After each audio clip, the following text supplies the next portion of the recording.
Haleluya. Puji Tuhan, kita kembali lagi dalam program Calvary Ministry tentang pikiran.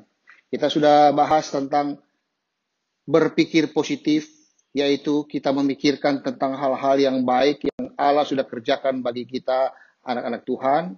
Kemudian kita juga sudah membahas tentang berpikir menang, bahwa kita lebih daripada pemenang oleh Allah yang sudah lebih dahulu mengasihi kita. Pada kesempatan ini, saya mau ajak kita untuk berpikir mujizat. Karena apa yang kita pikirkan itu akan kita perkatakan, bahkan akan menjadi perbuatan kita.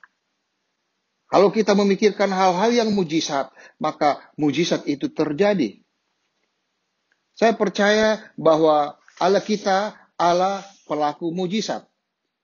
Di dalam Alkitab, khususnya di dalam Injil Lukas pasal 1, itu ayatnya yang ke-37 berkata begini. Sebab bagi Allah tidak ada yang mustahil. Bagi Allah tidak ada yang mustahil. Allah kita di dalam nama Tuhan Yesus Kristus, segala-galanya bagi Allah kita mungkin.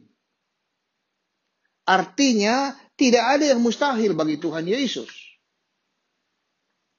Dia sanggup mengadakan dari tidak ada menjadi ada oleh firman-Nya. Bahkan Alkitab katakan bahwa Dia sanggup membangkitkan orang mati. Itulah Allah kita di dalam nama Tuhan Yesus Kristus.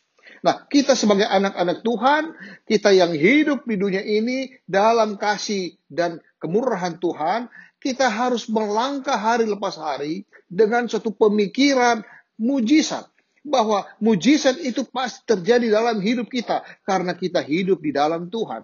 Alkitab katakan bahwa kita hidup di dalam Dia, bergerak di dalam Dia, dan kita ada di dalam Dia, yaitu Yesus yang hidup dan berkuasa. Puji Tuhan. Allah kita, Allah yang melakukan mujizat. Dia mengatasi segala alam, Dia mengatasi segala-galanya. Sifatnya supranatural dapat dikerjakan oleh Allah kita. Dan lebih dari itu, Allah kita juga berkata di dalam Markus pasal 9, Markus pasal 9 ayatnya yang ke-23, dia berkata begini. Markus 9 ayat 23. Jawab Yesus, katamu, jika engkau dapat, tidak ada yang mustahil bagi orang yang percaya. Ayat ini katakan, tidak ada yang mustahil bagi orang yang percaya. Yaitu orang yang percaya kepada Yesus. Bagi dia tidak ada yang mustahil. Sehingga kita bisa melihat korelasinya bahwa Allah kita di dalam nama Tuhan Yesus Kristus melakukan segala perkara dan bagi dia tidak ada yang mustahil. Dan kita yang percaya kepada Yesus, kita juga tidak ada yang mustahil bagi kita. Maka kalau kita berpikir tentang mujizat, maka mujizat itu terjadi dalam hidup kita. Di dalam situasi dunia yang penuh dengan kegentiran seperti sekarang ini, kita harus berani bertindak, harus berani berpikir. Bukan saja kita berpikir positif tentang kebaikan Tuhan, kita berpikir menang tentang kasih Tuhan, tapi kita juga berpikir mujizat, bahwa ada hal-hal yang mujizat yang Tuhan kerjakan dalam hidup kita. Puji Tuhan. Saja kita melihat di dalam Injil Yohanes pasal 6, Injil Yohanes pasal 6 ayatnya yang ke-14, dia berkata begini. Ini tentang Yesus memberi makan 5.000 orang dengan 5 roti dan 2 ekor ikan.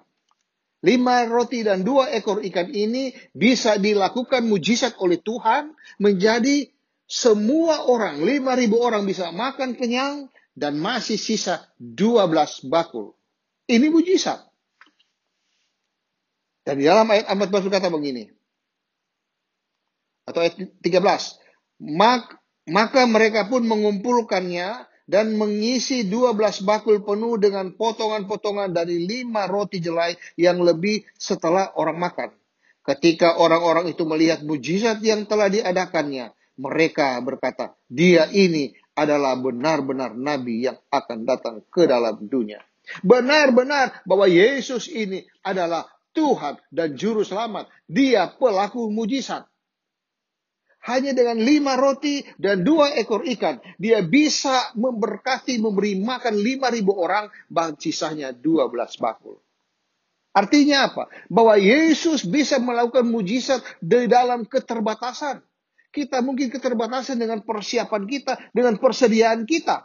Tetapi kalau kita berpikir, bukan saja berpikir positif dan berpikir menang, tetapi berpikir mujizat, maka Tuhan melakukan mujizat buat kita. Maka yang menurut pemikiran kita itu tidak cukup, maka dia akan cukupkan bahkan berlimpah-limpah buat kita. Haleluya, puji Tuhan. Begitu juga saya ajak kita melihat di dalam Markus pasal 5. Markus pasal 5 ayatnya yang ke-28. Markus 5 ayat 28 dan 29 berkata begini. Sebab katanya, asal kujama saja jubahnya, aku akan sembuh. Seketika itu juga berhentilah pendarahannya dan ia merasa bahwa badannya sudah sembuh dari penyakitnya. Cerita ini tentang seorang ibu yang mengalami pendarahan selama 12 tahun.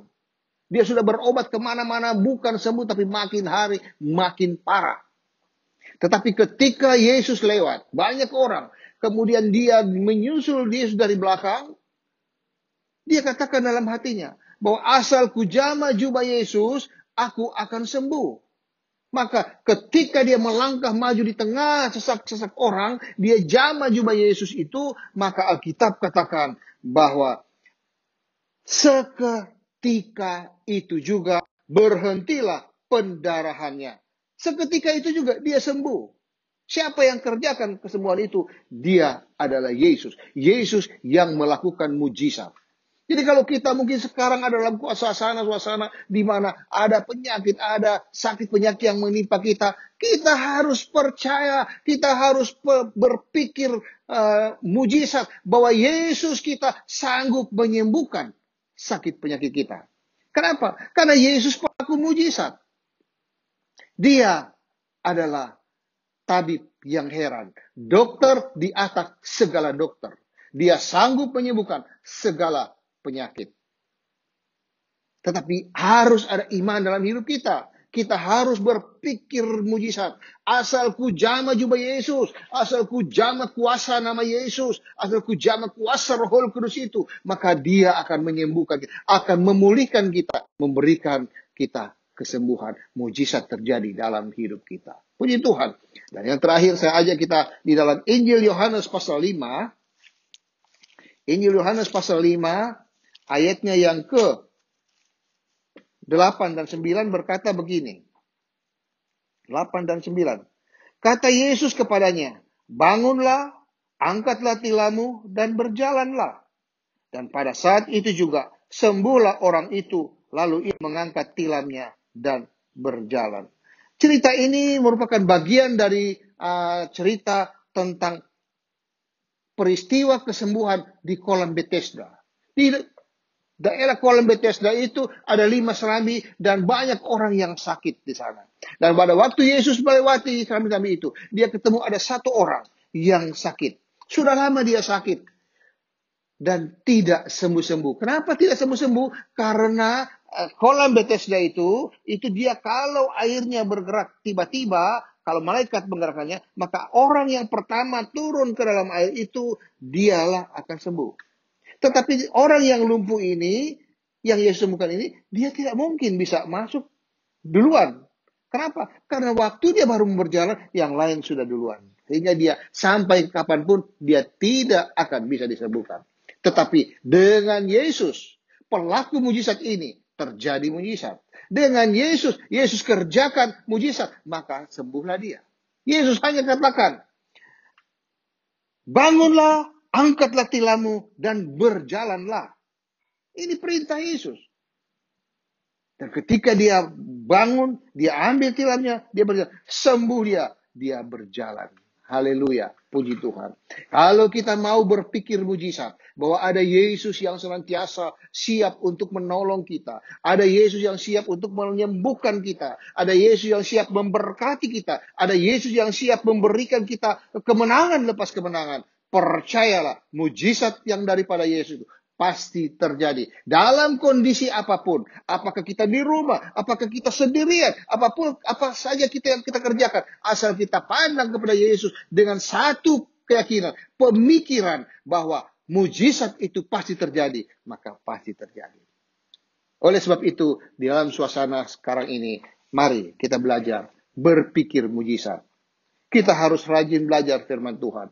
Semua peristiwa-peristiwa yang menyatakan Yesus mengatakan mujizat, engkau pelajari dan engkau serap semua firman itu dalam hidupmu dan nyatakan itu dalam perkataanmu. Pikiran, perkataan, dan perbuatan itu menyatakan kehendak Tuhan bahwa mujizat itu terjadi. Maka terjadilah mujizat itu. Puji Tuhan. Nah, percaya kalau kita mau berpikir mujizat, maka mujizat itu terjadi.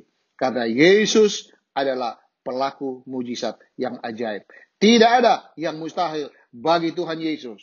Dan juga tidak ada yang mustahil bagi orang yang percaya kepada Tuhan Yesus, si pelaku mujizat itu. Terpujilah nama Tuhan, kekal selama-lamanya. Sekali Yesus, tetap Yesus.